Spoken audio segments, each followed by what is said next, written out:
আর এইভাবে মায়ের কোল খালি হোক এটা আমি চাই না, কারণ আমি তো বাবা মা সব হারিয়েছি। আমি তো জানি হারাবার ব্যথা কত কষ্ট, কিন্তু সেই কষ্ট বুকে নিয়েই তো ফিরে আসতে এদেশের মানুষের জন্য। এখানে আমার তো কোনো চাওয়া পাওয়া নেই। আমি তো আমাদের ছেলে মেয়ের জন্যও কিছু করিনি, শুধু তাদের লেখাপড়া। নিজেরাই চাকরি করছে, নিজেরাই পড়েছে, আমি কতটুকু করতে পেরেছি। যাক, আমি আর কিছু বলতে পারি না। আমি এগুলি এক একদিন দেখি আর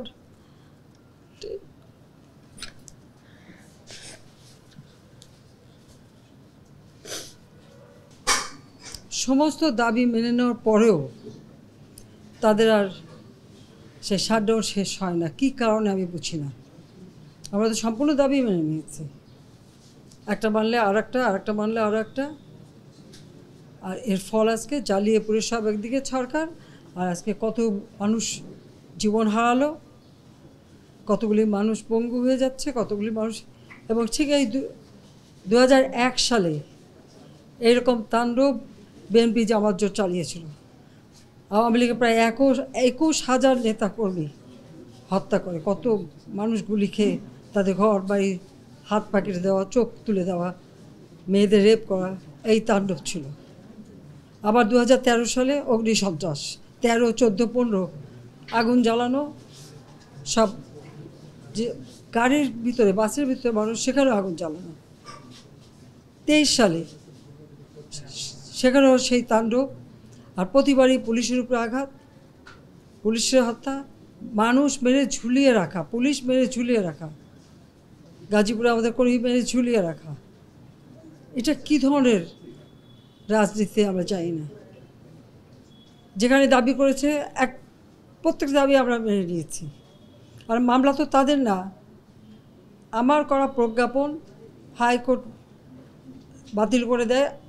সরকারের পক্ষ থেকেই তো আমরা আপিল করি, এবং ওই হাইকোর্টের সে রায় সেটা স্থগিত করে দেওয়া হয়। তাহলে তো আবার কোটা থেকে যায়। তাহলে আন্দোলনটা কিসের জন্য ছিল? একেবারে শাটডাউন করে সবাইকে তারপরে মারা।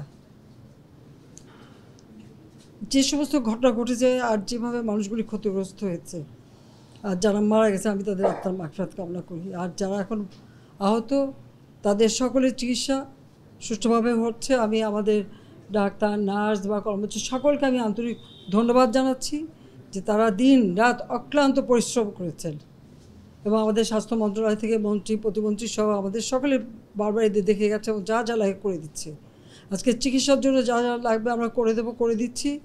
আর যারা পা হারিয়েছে বা হাত হারিয়েছে, আমরা কৃত্রিম পায়ের ব্যবস্থা করে দেব, যাতে তারা আবার সুস্থ মানুষের মতো চলতে পারে, নিজের কাজ করতে পারে। এবং এর মধ্যে একজন আবার প্রতিবন্ধীও, কাজে তার মা যাতে ভালোভাবে চলতে পারে। প্রতিবন্ধী অবশ্য আমরা ভাতাও দিচ্ছি, কিন্তু তাকে আরও ব্যবস্থা করে দেব, আমাদের যতটুকু সাধ্য করে দেব। কিন্তু আমার দেশবাসীর কাছে আমি বিচার চাই।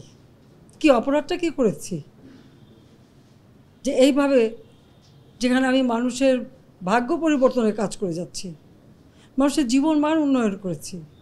আজকে বাংলাদেশ সেই 2008-এর বাংলাদেশ আর 2024-এর বাংলাদেশ তো এক না। বাংলাদেশের মানুষের জীবন মান তো উন্নত হয়েছে।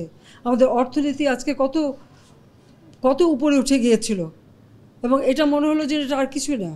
এটা আমাদের অর্থনীতিকে সম্পূর্ণ পঙ্গু করে দিয়ে বাংলাদেশকে আবার ভিক্ষুকের জাতি করে দেওয়া। এটাই বোধহয় এদের পিছনে ষড়যন্ত্র। সেটাই হচ্ছে সবথেকে দুঃখজনক, যে দিন রাত অক্লান্ত পরিশ্রম করে বাংলাদেশটাকে যখন একটা জায়গায় নিয়ে আসলাম, আজকে সেখানে দেখি এই একদিকে জ্বালাও পোড়াও সব কিছু। ঠিক যে প্রতিষ্ঠানগুলি মানুষের সেবা দেয়, আজকে মেট্রো রেলে চড়ে মানুষ কত অল্প সময়ের মধ্যে সময় বাঁচিয়ে কর্মস্থলে পৌঁছতে পারতো, আবার ফিরতে পারতো। সেখানে ছাত্ররা, চাকরিজীবী, সাধারণ মানুষ সবাই তো যেতে পারতো। সেই স্টেশনগুলি পুড়িয়ে এখন ট্রাফিক জ্যাম, মানুষের কষ্ট।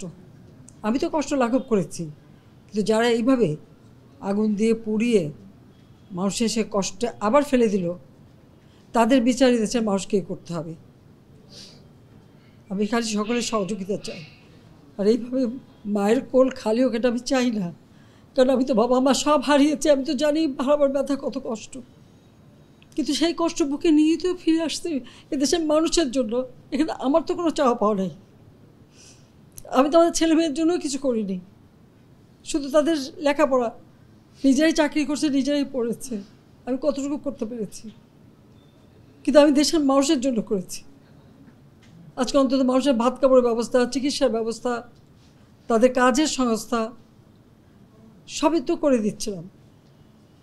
যখন আমরা এক উন্নয়নশীল দেশে মর্যাদা পেলাম, তখনই এই তাণ্ডব করে ঠিক যে জায়গাগুলি মানুষের সেবা করবে সেই জায়গাগুলিতেই আঘাত। কোটা সংস্কার আন্দোলন, কোটা তো আমি বাতিলই করে দিয়েছি। আমি আহ্বান করেছিলাম যে একটু ধৈর্য ধরো, হাইকোর্টে শুনানি হবে, হাইকোর্ট যে রায় দেয় না, তারপরেও এই আন্দোলন আমি আজকে এই যে এতগুলি মানুষের জীবনের ক্ষতি হলো, এতগুলি পরিবার ক্ষতি হলো, এর দায় দায়িত্ব কাদের? আমি দেশবাসীর কাছে সেই আহ্বান জানাবো যে এই ধরনের ধ্বংসযজ্ঞের জন্য এই দেশকে নিয়ে আর কেউ চালাতে না পারে। আমি সকলের সাহায্য চাই।